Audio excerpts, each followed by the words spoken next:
Good morning. So I've been promising this for quite a while, and today we're going to do it because I have the time to do it, I have the inclination to do it, and golly gee whiz, we want some fondue tonight. So today we are making French baguettes. Don't let it intimidate you just because it has French in front of it, huh? It's the easiest thing in the world to make. And once you nail this recipe, man, you are limitless in what you can do. Okay, maybe a little bit limited. Actually, maybe that statement didn't make any sense at all. Anyway, let's get going. So I'm going to explain the process as we're going through it. Okay, so there are some very scientific components to this, but don't let it freak you out. Don't let it freak you out. This is easy. All right, what we're going to do, we're going to start off with what every good bread needs, and that's yeast. My preference is I use the instant yeast. It's extremely fast working. It cuts down your time in the kitchen considerably. It just really works well. All right, so we're starting with 1 tablespoon of dried yeast into the bowl of your stand mixer.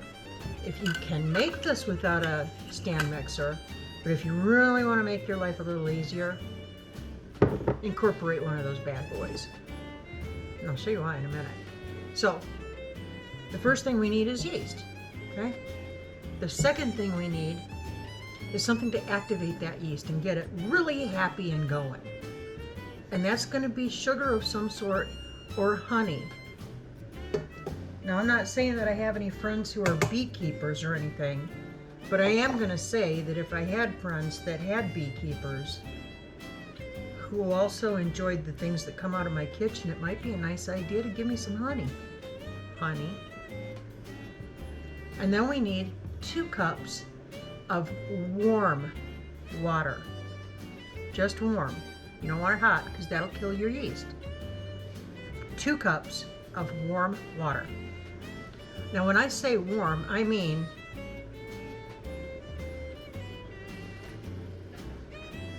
just a little bit cooler than would be good to put the baby in. So a little bit warmer than tepid, not hot, warm water. Now, the warm water is really going to work with the sugar to get it happy, to make the yeast giddy, get everything going all happy and bubbly and frothy. We're going to let that sit for a minute. There are 3 other things that are needed in any bread recipe. And of course, flour, and I have that. You need salt, and you need some kind of oil. Today, I'm using olive oil, kind of keeping with the whole European theme. One thing that I do want to mention to you, you do not want to add your salt at the same time that you're adding your sugar and your yeast together. Salt will kill yeast. So I always add my water, my sweetener, and my yeast, and I let it just kind of get all up in there happy and everything. And then I add my flour, and on top of my flour, I'll add the salt. And then just let it all work in really good. It's all scientific. And because I'm using the instant yeast, that's as fast as it took for it to get activated in my bowl. It's all happy.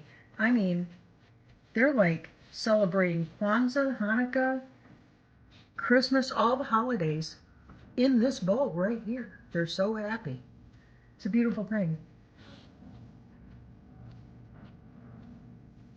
Oh, that's just fun.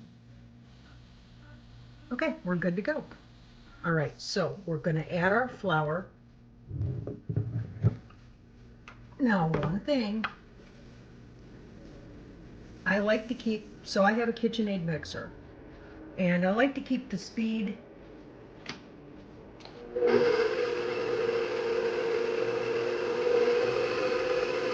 I keep it at 2. I had to listen to it. So you you don't want it just pulverizing everything. You just want it to be constantly mixing. It's doing its thing in the bowl, guys. Don't worry about it. All right, now we're going to add our flour a little bit at a time.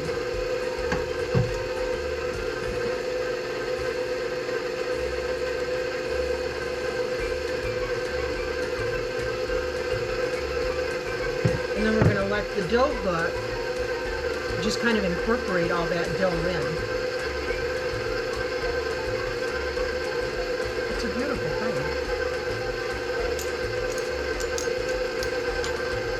So for those of you keeping score at home, we have 1 tablespoon of yeast, 1 tablespoon of sugar, 2 cups of warm water.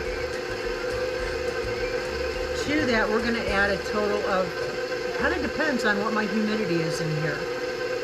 It could be anywhere from 4 to 6 cups of flour, so you just need to watch it in your mixer and see what it's doing. I'll try to grab you and show you the sweet spot when I get to it.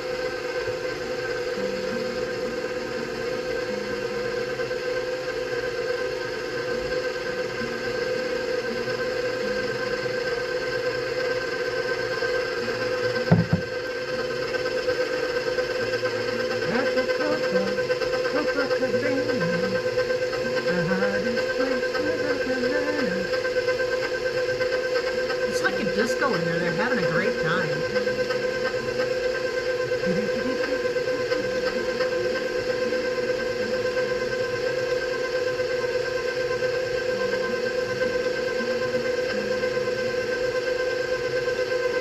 This is too much fun for me to have all by myself.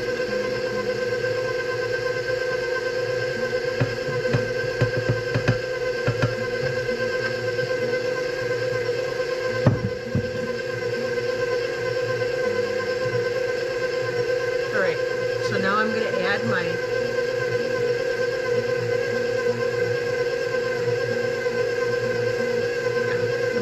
olive oil.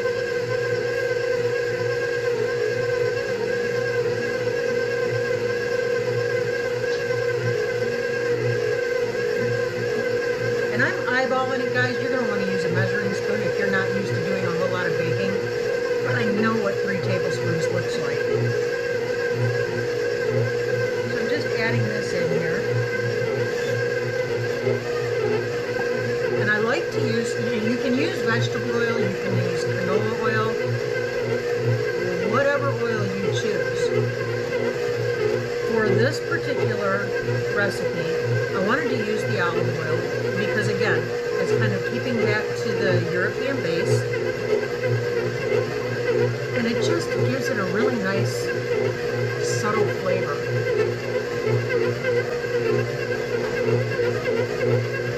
But you do you, boo.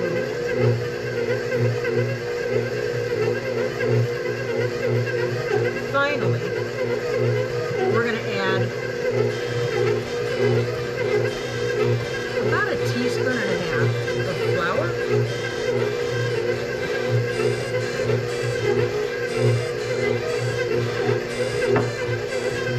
We're just going to let that wing dangle in there. Okay, so I'm going to show you what the sweet spot looks like. See how it's all pulling away and it's forming into a nice little ball? It's cleaning off the sides of the bowl. That's what you want. So we're just going to let the mixer continue to knead our dough for us. It's as simple as that, guys. Let the record show I've done very little day drinking for the holiday season.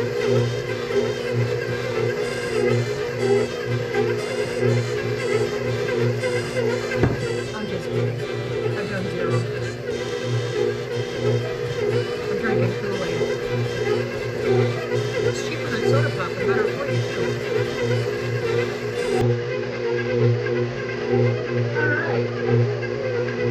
I'm really happy with how that looks.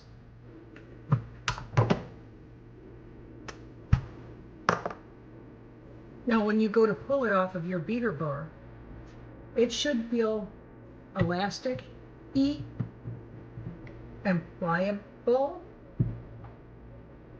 but not real sticky. Okay? Then what I'm going to do is I'm going to remove it from,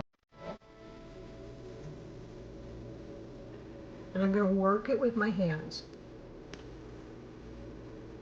This is really going to get that gluten going, and it's going to make everything all happy, but I'm going to form this into a really pretty ball, seam sides down. So I'm just stretching it on top of itself, tucking it under, okay? And we're just going to keep doing that. I want to make sure it's a nice, smooth pre-ball.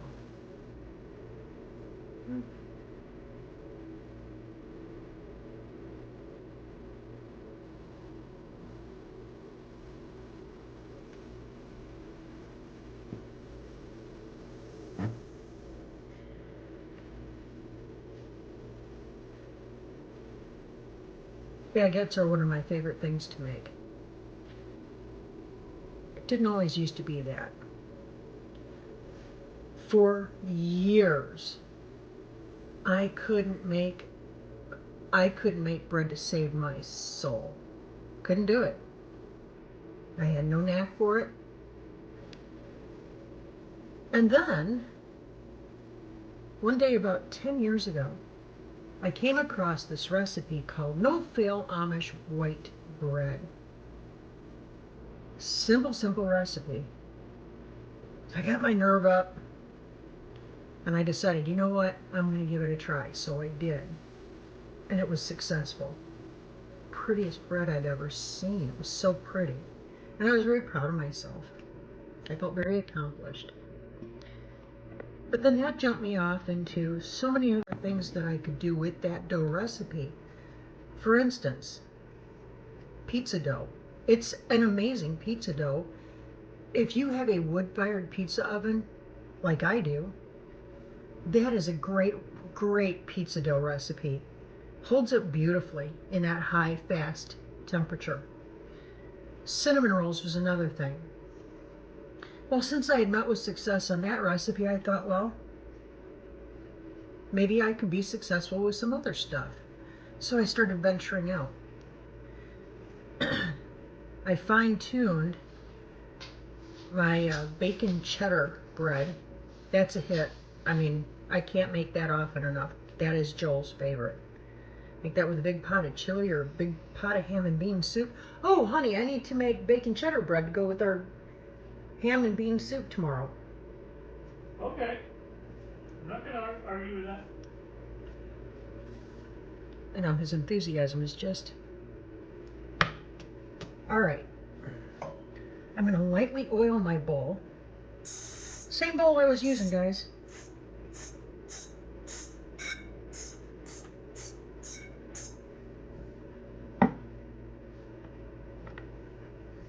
And I'm going to put the dough in there. What if I take it off the stand? Okay, and I'm just going to roll it around so that it coats on all sides. Okay. I'm going to share with you another little secret, something I do. Now, I do have a proof setting on my oven.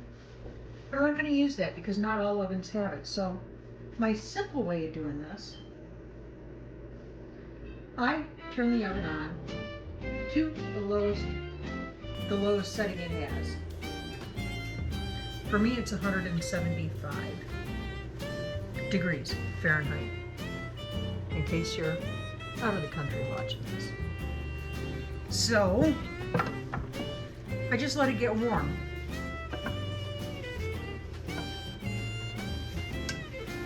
And then I will just put my happy little dough in there and let it rise.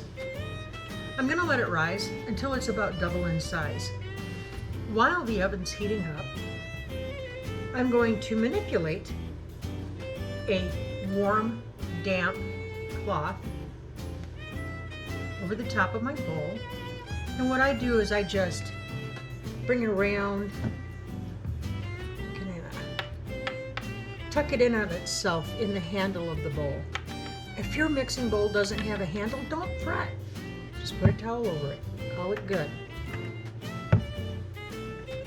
Okay, and there we have it. Bada bing, bada boom. That's been about enough time for the oven to heat up to the appropriate temperature I want to get this baby going. Oh yeah.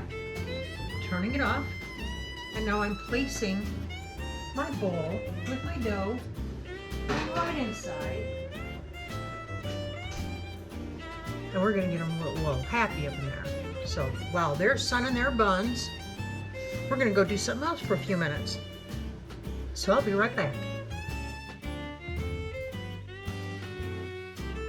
Okay, we're ready to pull our dough out of the oven now. It should be absolutely beautiful.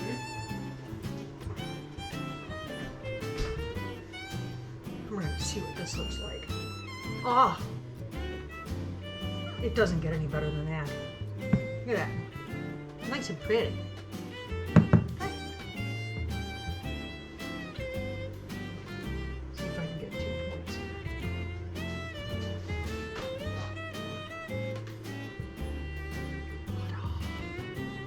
Crowd goes wild. All right. Now what we're gonna do? First, I'm gonna turn you around so you can see what I'm doing. All right. Better to focus on my work surface rather than on me. So I'm gonna turn you like this.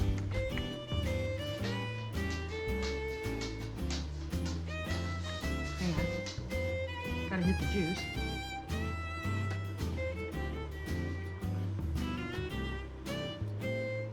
And it really is juice. Cherry. Okay. We're going to lightly dust the work surface.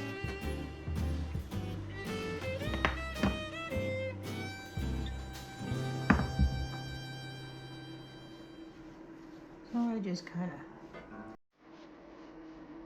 spread it out, give myself a really nice surface amount.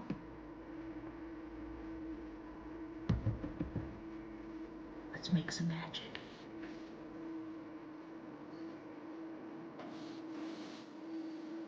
Oh, that's nice.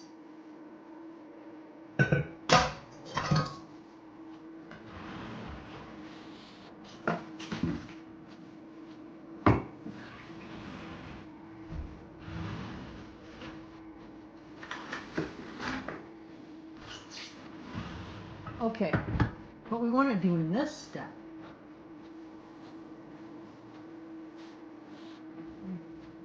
we're going to roll this out loosely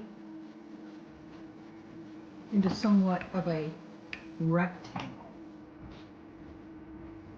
Doesn't need to be precise at this time. Okay? We're going to kind of, and then we're going to eyeball it. We're going to cut it into thirds.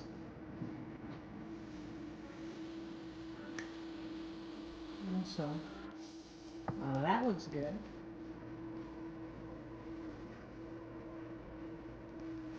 And that looks good.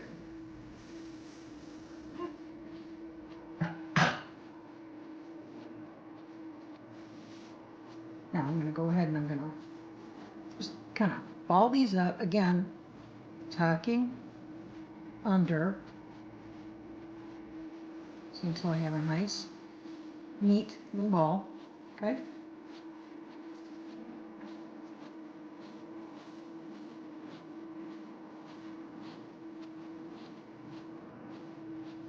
And I'm going to set this right out of the way on some flour. Okay? Same with this one. I'm just going to fold it on itself. Keep folding it. And, you know, the more you work with the dough, okay, the more you get that gluten activated, and the nicer the texture. Okay? So don't be afraid of your dough. Really get in there and get hands-on with it. Become friendly with it. Yeah.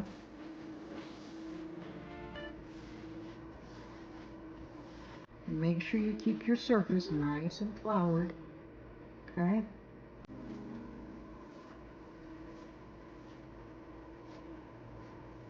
Hey, babe. Yes. Could you do me just one teeny tiny little favor? Yes. And grab me the paring knife, the good sharp one. A good sharp curry.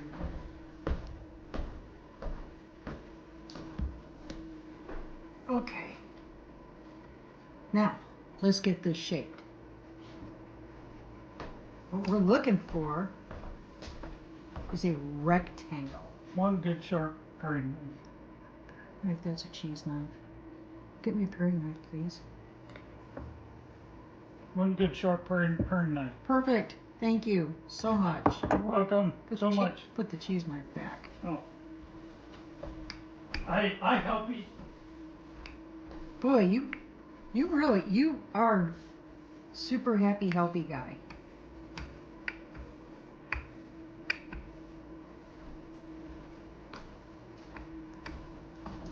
And what I'm shooting for is something that is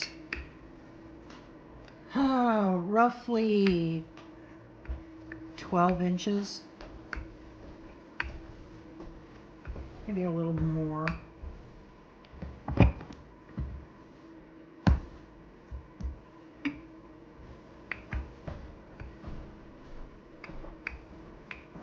And you just keep working it.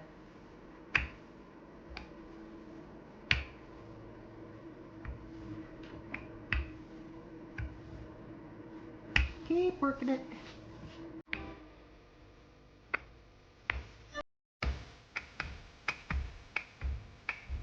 Now this does not, by any stretch of the imagination, have to be precise. So keep those OCD tendencies locked in the closet. Now what we're going to do is we're going to start at one end and we're going to roll it. Can you see that?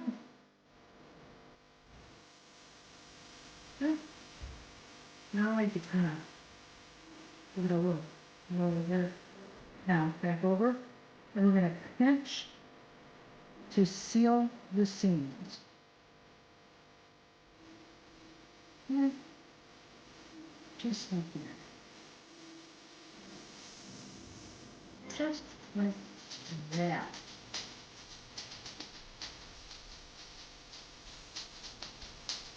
I'm going to take our ends and fold them over so that they're on the underside of the loaf.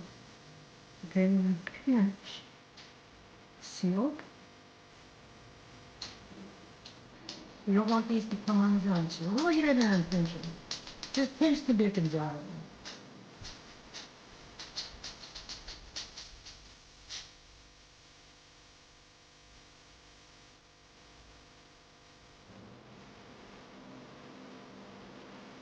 Sides and the top.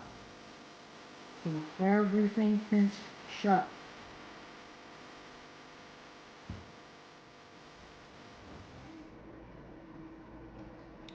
What did they used to call it when we were kids? Purple nurples. Yeah, pinch it like you're giving it a purple nurple. Okay, and then I roll them just gently, and that just further seals what's going on, right? And as you're moving along with these, feel and make sure that everything is sealed nicely. Okay, and if you have to repinch, roll it some more. You want these looking pretty.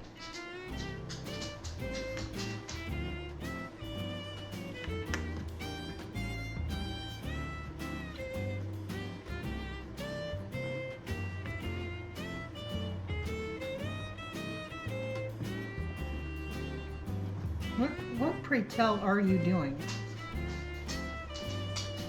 What are you doing? Nothing. What are you doing? Nothing. You have sharp implements. What are you doing? I'm not running though. No, jeez. I'm not running. Why is there a stack of jeans Never mind. and scissors in your hand? This is that laser right here I was thinking about. Oh, I've left him to his own devices. Okay, guys. back to the task at hand. So we're just going to cut some slits in the top, not very deep. You're going maybe 1/8 of an inch. Okay, and on these I do 4 slits. Okay, it just helps the steam to escape. It just makes for a very pretty. Now, all right, so that's 1 loaf done. And I'm going to put this right on my prepared pan. So I'm using an extra large baking sheet, just lined with parchment paper. Super simple. You don't need to make it complicated. Don't make it weird and don't make it complicated. I said, leave the OCD in the closet where it needs to stay.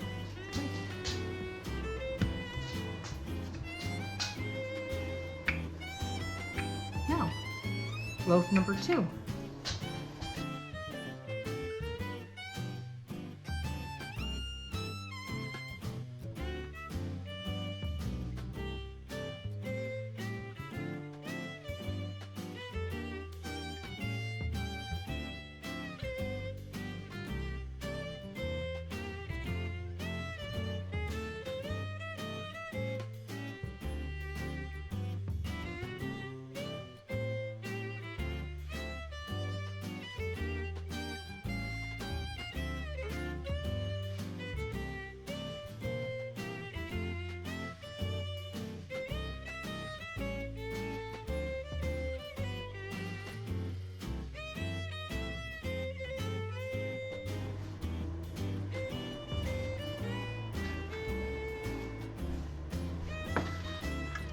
Okay, this is the part I really enjoy. This is where I get to be really super creative. Okay, so we've got the slits. Now, I had gotten a fresh egg this morning, and cracked it open, added just a little dribble of water to it, beat it up really good, and now we're gonna brush all of our loaves. Guys, this is gonna make such a pretty presentation. Even if you do nothing else beyond this, this just gives your loaf a beautiful golden sheen. Oh, it just looks so good. Be generous with it. You want it getting down into those slits, and you don't have to be. Again, it's not a precise thing. It's just a thing. So do it.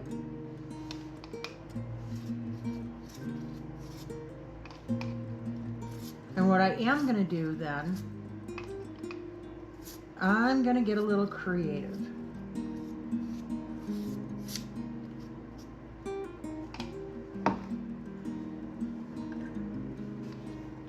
To one of these loaves,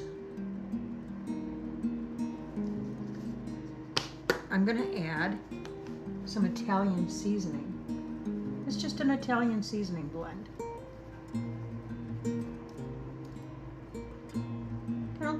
Don't go all crazy heavy-handed. And on one loaf, guys, if you have never tried smoked salt, this is a must. If we had smell-o-vision right now, you would know why. But, oh, so this is applewood smoked salt.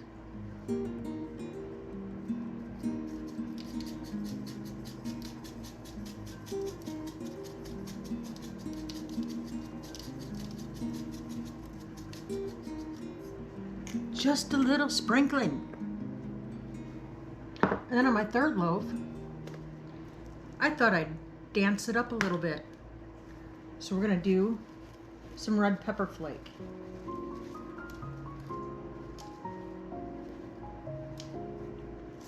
Guys, that's it. So what we're gonna do now, we're gonna pop these in the oven that is still warm from before, and just let them poof up a little bit. We're not looking for them to be double in size. Because I use the instant yeast, I don't have to do a whole lot of raise time, but I do want them to poof up a little bit. So I'm gonna pop them in the oven right quick.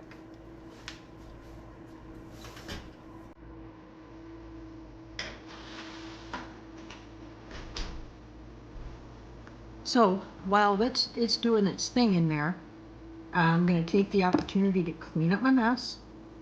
And when we come back, I'm going to show you the finished product. So once it raises for a few minutes, I'm going to go ahead and turn the heat on to 350 degrees. And I'm going to bake these for about 20 minutes or until when I thump them they sound kind of hollow. All right? So I'll bring you back in a little bit. Okay, a scant few minutes later, about 20 minutes. And look what we got. Come here, you gotta see this. OMG. Really? Look at that.